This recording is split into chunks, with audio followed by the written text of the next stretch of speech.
Do you ever feel that it's getting harder and harder for us to engage in in-depth thinking? Scrolling through short videos and watching one twist-filled news story after another, we seem to know a lot of things, but at the same time, it feels like we don't really understand anything. Debates have turned into wars of mutual attacks with memes. Serious knowledge needs to be presented in a 3-minute summary format. Even our ways of learning and education seem to be increasingly chasing after being fun and interesting. We appear to live in an era of information explosion, but why do we instead feel more and more confused, finding it harder to form clear and rational views on complex issues? The answers lie in the book we're going to delve into today, Amusing Ourselves to Death by Neil Postman. The book puts forward an alarming view. The medium shapes the content of our culture. When all public discourse, whether in politics, religion, news, or education, willingly becomes a slave to entertainment, we become a species that amuses itself to death. In the following time, let's explore this book together to see how we have step by step willingly walked into this peekaboo world, and whether we still have a chance to regain the serious, rational, and profound cultural spirit. Trust me, sticking with this video until the end might completely change the way you see the world. So when exactly was our brain quietly formatted to the point where we started to think that understanding the world through entertainment is perfectly normal? To answer this question, we first need to understand the core and most common-sense shattering view that Postman puts forward in this book. The tools we use to communicate shape who we are. This sounds a bit abstract, doesn't it? We usually think of mobile phones, computers, TVs, etc. as just tools, neutral, and how we use them depends on us. But Postman says, no, these media are never neutral. They are like a pair of colored glasses. Once you put them on, the world you see, the way you think, and even your standards for judging what is truth are all changed. For example, you can't discuss philosophical issues using smoke signals, because the medium of smoke itself determines that it can only convey simple and fragmented information like enemies are coming, or it's safe here. Complex logic and speculation are filtered out as soon as the first wisp of smoke rises. The medium defines the boundaries of thought. There was once a medium that dominated the Western world for hundreds of years, and that was printing, invented in China. In that age of interpretation dominated by words on white paper, people's brains were trained into what we can call a text-based brain today. What are the characteristics of a text-based brain? When you read a book, you usually start from the first page and the first line, following the author's train of thought step by step. This naturally requires your thinking to be linear and coherent. You have to remember the previous arguments to understand the subsequent conclusions, and you also need to judge whether the author's logic has loopholes and whether the evidence is sufficient. So in that era, whether it was public speeches, political debates, or theoretical discussions, there was a shared ethos, seriousness, rationality, and logic. Postman gives an example in the book. A political debate could last a full 7 hours. Can you imagine that? The people in the audience stood there, listening with great interest as the two candidates engaged in logical battles with extremely complex and rigorous sentences. It's not because they were more civilized than us, but because their habit of reading text cultivated this respect for rational logic. It was an era where understanding was held in high regard. So when and how did this golden age of the text-based brain come to an end? Postman points to two key intruders, which, like two precision missiles, completely changed the landscape of the information world. The first was the telegraph. Before the telegraph, the speed of information transmission could not exceed that of a horse or a train. This meant that most of the information you could access was closely related to your local life, something you needed to know and could act upon. But the telegraph, with its speed approaching that of light, instantly destroyed the barrier of spatial distance. Suddenly, a person could converse with someone thousands of miles away. But as Thor astutely pointed out back then, The question is, did they have anything so important that they had to say it? The telegraph brought about the first information overload in human history. A flood of novel, exciting, but irrelevant information poured in continuously. One day you learn about the exchange rate in Argentina, the next day you hear about a fire in Japan, and the day after that you see news about the British royal family. What can this information do besides providing you with some cheap conversation starters to make you feel like you know a lot? Postman proposed a very important concept called the information-action ratio. In the past, this ratio was relatively balanced. Most of the information you knew could guide your actions. But after the telegraph, we know more and more, but can do less and less. We became knowledgeable yet powerless for the first time. If the telegraph severed the meaning of information, then the second intruder, photography, directly challenged text. Text is abstract. It describes a concept. A photograph is concrete. It presents a fact. A photograph doesn't need or allow you to argue. It just silently and powerfully tells you that the world is like this. It turned a world that required thinking and understanding into a world that only needed to be seen and recognized. Now, let's combine these two and see what happens. The telegraph provides a steady stream of fragmented, decontextualized facts, and photography accompanies these dry facts with vivid, specific, and eye-catching images. The combination of the two gave birth to a whole new world. Postman gave it a brilliant name, the peekaboo world. In this world, it's one thing after another. As soon as something enters your world, it's immediately replaced by the next thing. It's a world without continuity, without context, without history, and even without meaning. It doesn't ask us to do anything, or even allow us to do anything. Just like the peekaboo game children play, the only purpose is to have fun. Reading this, doesn't every sentence feel like it's describing our life today?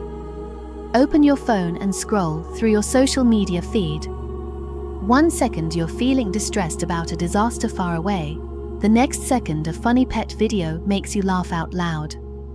You just liked your friend's wedding photos, and immediately after, you're drawn to the sensational headline of a social news story.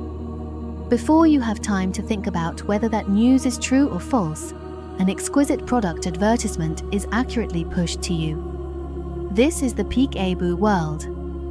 Our brains are trained to be a high-speed processor, constantly receiving, refreshing, and forgetting. Coherent thinking is interrupted, in-depth analysis becomes unnecessary, we become accustomed to contradictions and absurdities, and our attention has become the most scarce resource of this era, continuously harvested by all kinds of novel and interesting things. And all of this was paved the way for by that ultimate, all-encompassing medium, television, and its ultimate evolutionary form, the internet we have today. It has taken over everything and, in the only language it understands, which is the language of entertainment, redefined all important things in our world. Next, let's see what happens when serious fields like news, religion, politics, and education are dragged into this peekaboo playground. So now we all live in such a rapidly flickering, information-fragmented peekaboo world, and our brains have been trained into machines that only crave entertainment snacks.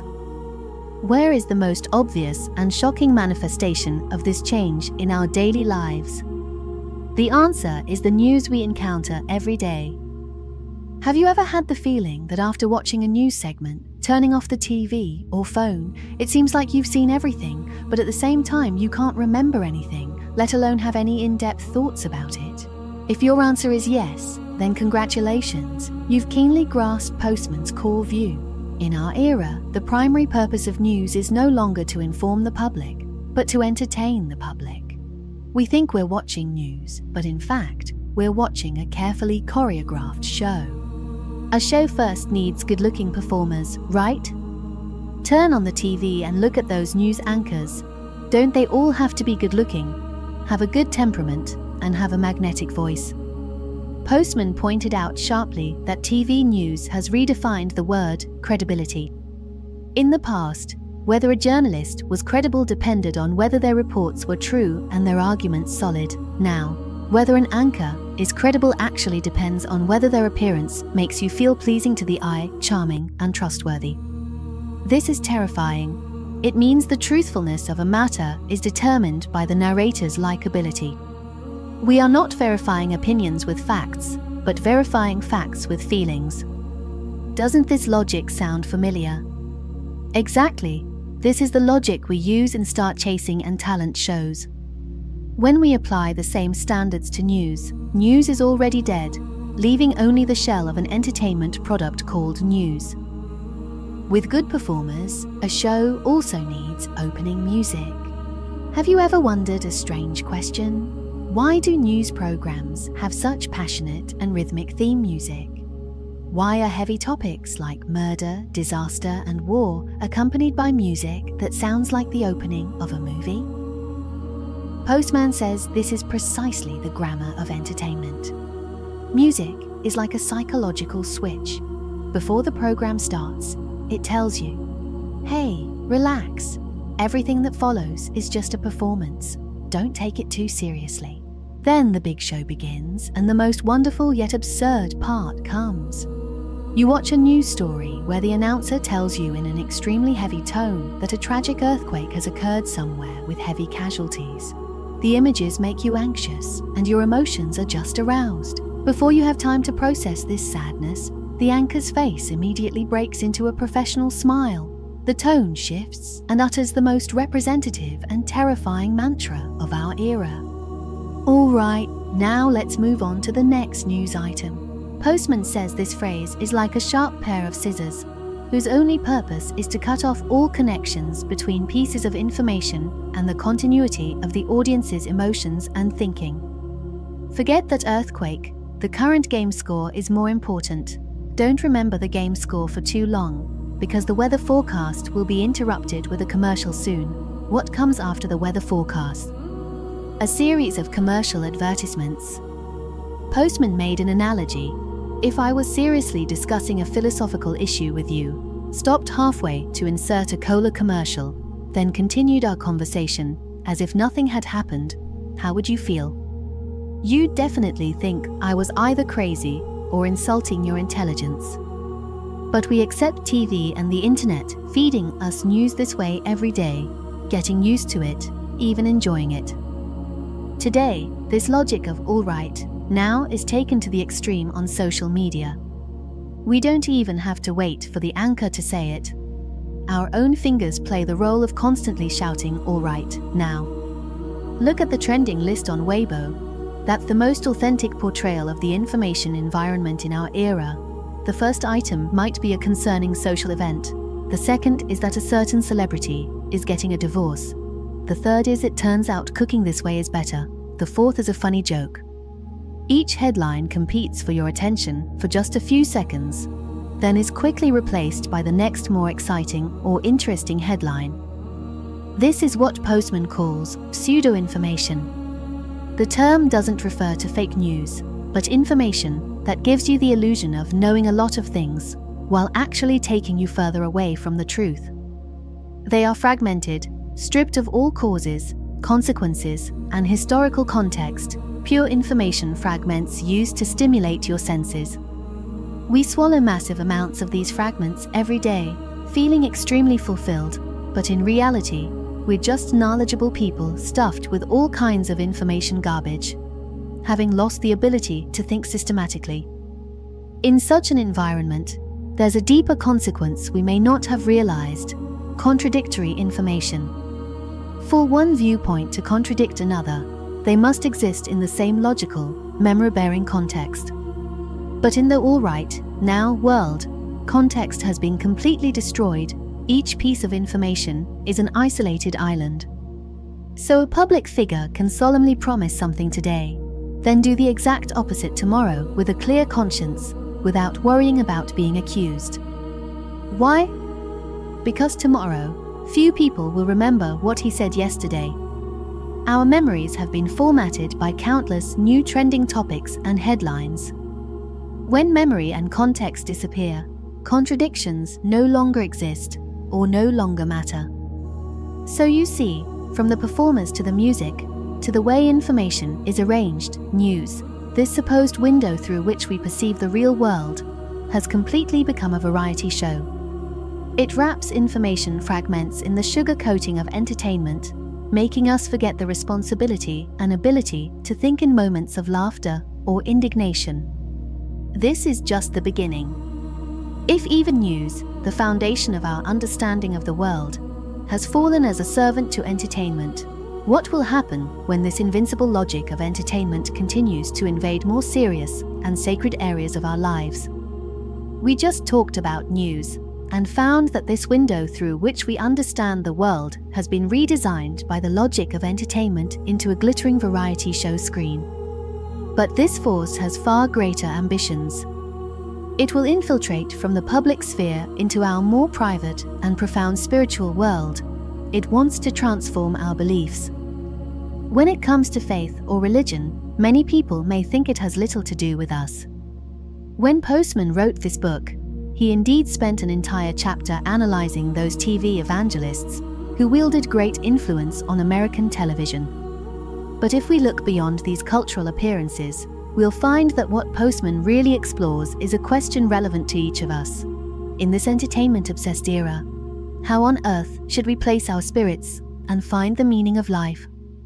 The religion he talks about can actually refer to anything that provides us with ultimate comfort and a value system. And what's his conclusion? The conclusion is that when a profound, serious belief system, one that may even require a lifetime of exploration, is put on TV or on today's short videos and live streams, it is no longer itself. It will be transformed, packaged, and eventually become a light-hearted, glamorous entertainment product. The first step in this transformation process is the collapse of the scene. Any serious belief requires a sacred field. When you walk into a church, temple, or even a quiet study, your heart naturally calms down. The space itself reminds you that this is a moment requiring focus and piety. But where do we encounter life mentors and chicken soup for the soul today? On crowded subways, during lunch breaks, while eating takeout and scrolling through phones, or in moments of boredom lying in bed late at night. That supposed sacred sense of ritual is completely destroyed. The medium itself is shouting, "Don't be so serious. This is just another pastime in your fragmented time." The second, and most crucial, step is the replacement of idols. In traditional faiths, believers worship an abstract, transcendent being, such as God, Buddha, or some kind of Tao. But in the world of TV and the internet, cameras and traffic naturally focus only on flesh and blood, tangible people. Thus, that abstract deity retreats to the background, becoming a backdrop, while the preacher, speaker, or life mentor standing in the foreground becomes the real star. The TV evangelists Postman saw back then, and the knowledge internet celebrities we see today follow exactly the same logic.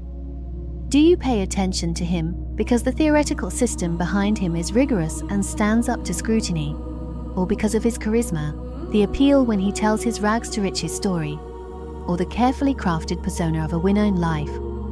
The answer is obvious. We no longer believe in the principles, but in the person. We no longer consume ideas, but personas. Isn't this logic identical to how we chase entertainment stars? When finding the meaning of life becomes no different from chasing stars, depth vanishes. The final, and most fatal, step is the catering of doctrine. All great religions and philosophies are inherently demanding. They require self-discipline, reflection, and even painful transformation. They often give you what you need, not what you want. But the logic of entertainment is the opposite. It's user-friendly, customer first, and its top priority is to make you happy, comfortable, and think, it's that simple. So look at those online life courses. Their names are often 3 sentences to make you have high emotional intelligence, 5 iron rules to lead you to financial freedom. Understand this logic, and you can control your life. They simplify life, complex, full of variables and pain, into quickly learnable product selling points. Wisdom that requires long hours of reading, repeated speculation, and even a lifetime of practice is compressed into a few-minute short videos and catchy golden phrases. They never ask you to think, they only ask you to believe. They never make you feel confused, they only provide you with immediate emotional satisfaction. Why is this the case? Because the nature of the medium dictates that only in this way can maximum traffic and market share be achieved. A mentor who earnestly tells you that life is full of struggles and helplessness is destined to be outperformed by a master who spouts rhetoric, peddling cheap hope and quick-fix solutions. To survive in the ocean of entertainment, ideas must disguise themselves as being the least ideological. So, in this process, what exactly have we lost? Postman quotes Hannah Arendt as saying that we have lost the authentic and credible things in culture, replacing real, difficult growth with a false, easy ritual. Postman even puts forward a sharper term, blasphemy. In his view, the greatest blasphemy of our era is not openly opposing or criticizing a certain belief. No, that approach is at least serious. The greatest blasphemy is turning something that was originally extremely sacred, profound, and required to be treated with reverence into a farcical, slapstick comedy that pleases everyone. This is the most thorough dispelling of profound things.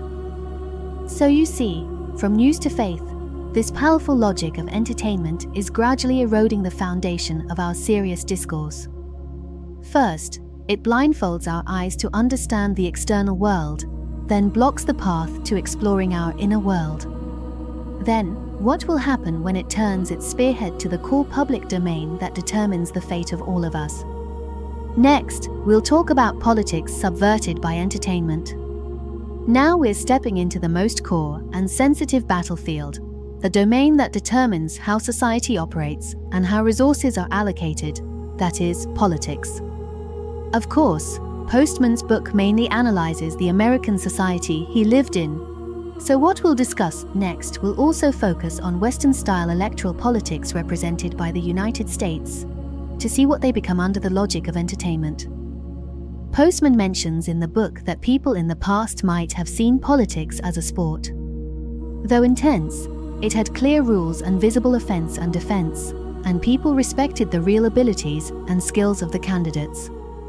However, Reagan, the former US president and actor, said something that better reflected the truth of that era: politics is like show business. This statement can be said to have revealed the truth, because in show business, the most important thing is no longer whether you have real skills, but whether you can act like you do. The most important thing is not what truth you speak, but whether your image is likable. In this era, the chief director of Western political discourse, the one that provides blueprints and templates for all political performances, is something we encounter every day and may even have become a bit dependent on: television commercials. You may find it strange. How can something so serious be related to television commercials? Postman's analysis is incisive. Think about today's advertisements, especially those of big brands. Are they seriously introducing product performance to you? Rarely. A car advertisement won't go into engine parameters and fuel consumption. It will show a happy family driving along a scenic coastline with warm and touching background music. It's not selling a car, it's selling a dream and feeling of a better life. See it now. The focus of advertisements has long shifted from how good is the product quality to what is the consumer's psychology. It doesn't care whether the product itself is good. It only cares about your anxieties, desires, and dreams, then tailor-makes a several dozen seconds psychological drama that can precisely soothe your emotions. Today's Western-style politics is a complete replica of this logic. A modern Western-style political campaign is essentially a large-scale marketing activity. It no longer sells a complex set of governing policies that require you to rack your brain to study, but a candidate image that makes you feel good. Therefore, the political discourse in these countries has also begun to follow the philosophy of television commercials. First, all problems must have simple and quick solutions. Complex discussions and in-depth reflections on historical issues are too lengthy and discouraging. Voters have no patience. What they need are catchy, memorable slogans that strike a chord, just like advertising jingles. Second, performance is always better than reasoning. It doesn't matter if a candidate understands the economy.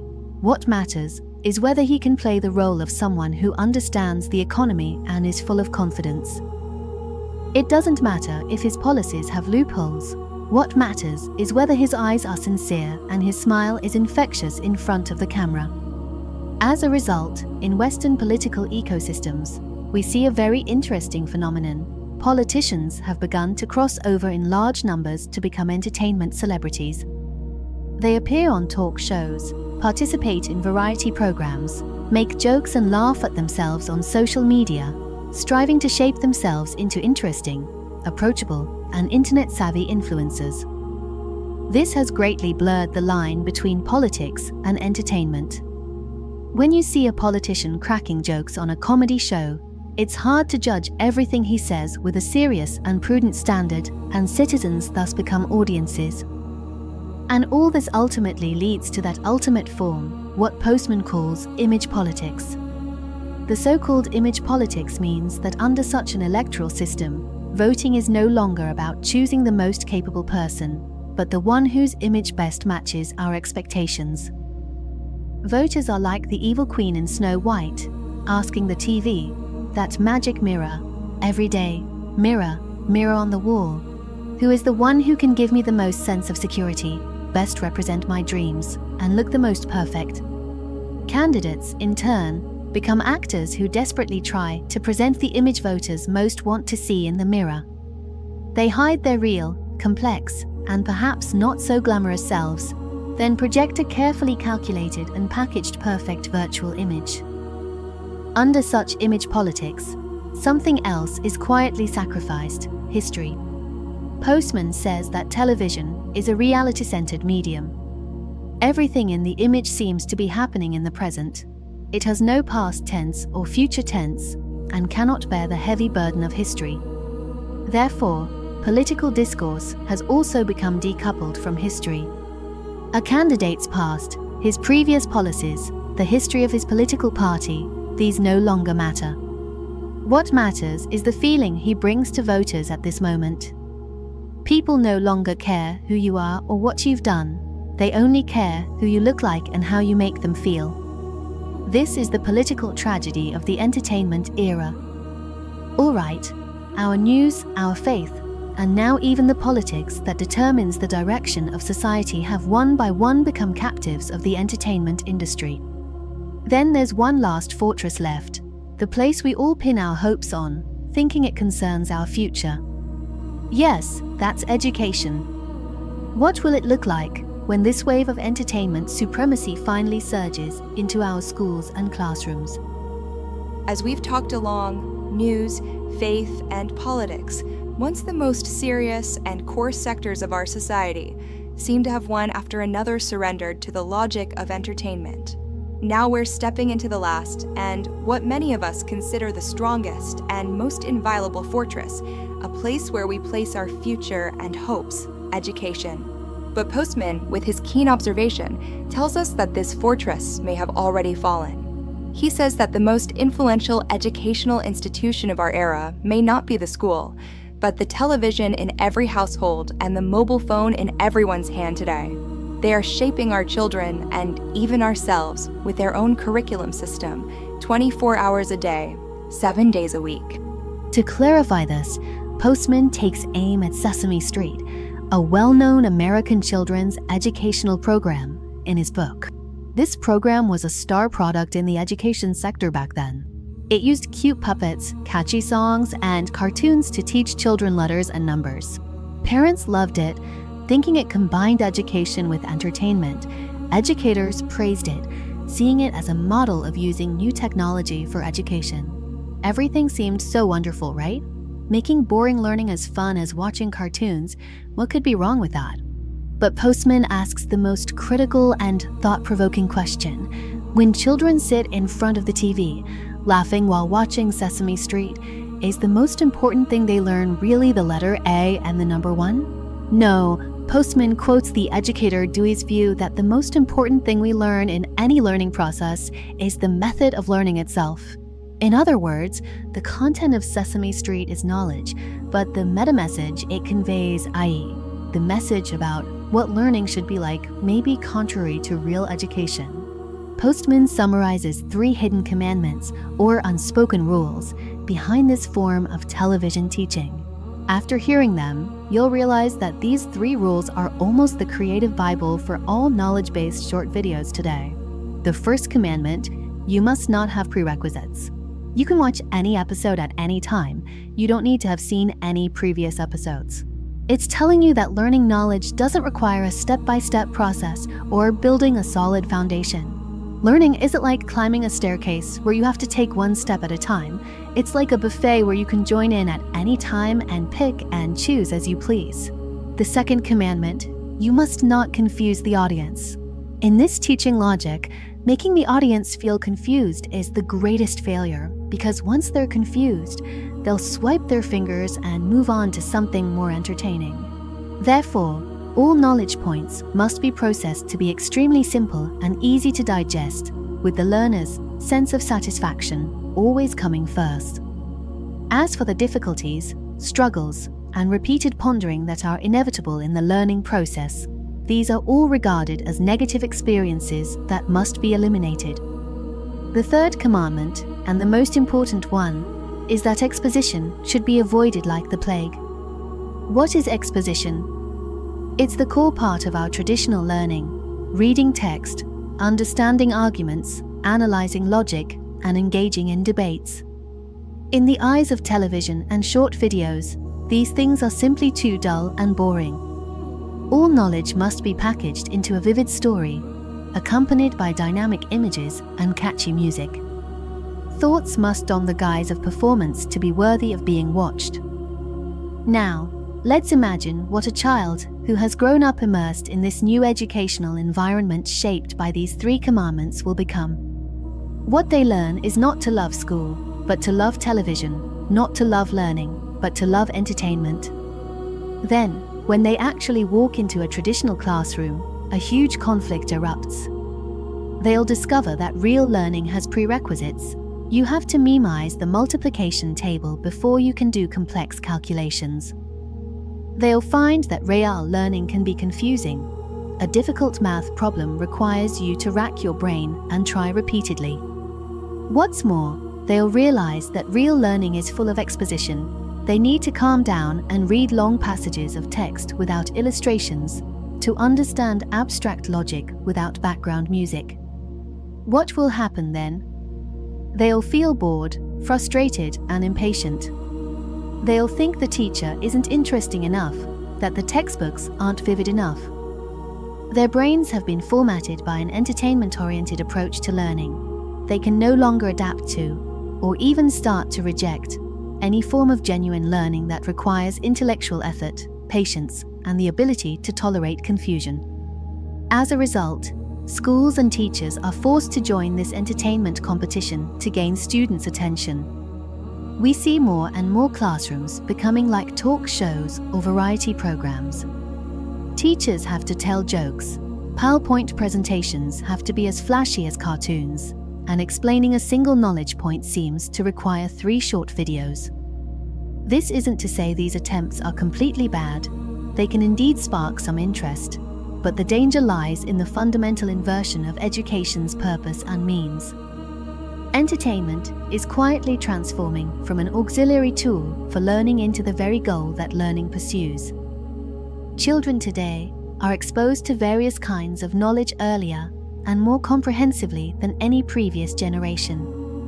Products like 3 minutes to finish a world classic and 5 minutes to understand a physics law greatly alleviate our anxiety about knowledge, but they may also quietly destroy our ability to acquire real knowledge.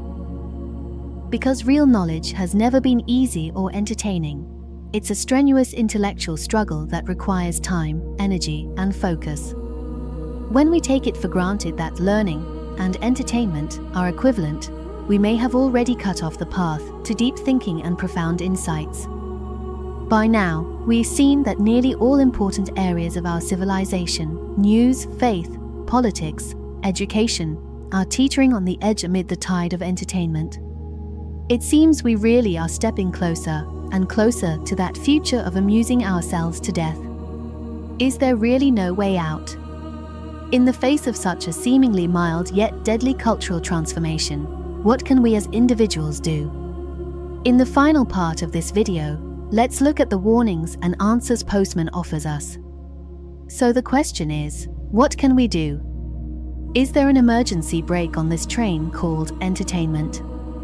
In the face of such a seemingly mild yet deadly cultural transformation, is there a way out for us as individuals? Postman explores this question at the end of his book, but his answer may not be very optimistic. First, he dismisses some of the naive solutions we most easily think of. For example, some might say, it's simple, just turn off the TV and use your phone less. Postman would tell you that this idea is as unrealistic as trying to solve air pollution by telling people not to breathe. These media have become as deeply embedded in every crevice of our lives as water and air. There's simply no escaping them. Others might say, since we can't block it, we can guide it. Can't we just create more in-depth, nutritious programs? Postman also believes this is only treating the symptoms, not the root cause, because the problem doesn't lie in the content the media carries, but in the container itself. Media like television and the internet have entertainment in their grammar, in their genes. Using them to carry serious, complex ideas is like trying to write a doctoral dissertation with a set of memes. The tool itself dissolves the seriousness of the content. If turning off devices doesn't work, and improving content offers little hope, are we just sitting idle, waiting for the day we amuse ourselves to death? No, Postman says. Before taking any action, we must first be clear about one thing. What exactly is the danger we face? There are two ways to wither a culture spirit. One is to make culture a prison, the other is to make it a farce. The danger we face today is precisely the latter. The enemy of our spiritual destruction is not a figure that at first glance inspires suspicion and hatred. We are not forced, we willingly walk toward destruction amid laughter. We are not suppressed by violence, but numbed by countless trivialities and entertainments. We are prisoners of information, facing the danger brought by entertainment.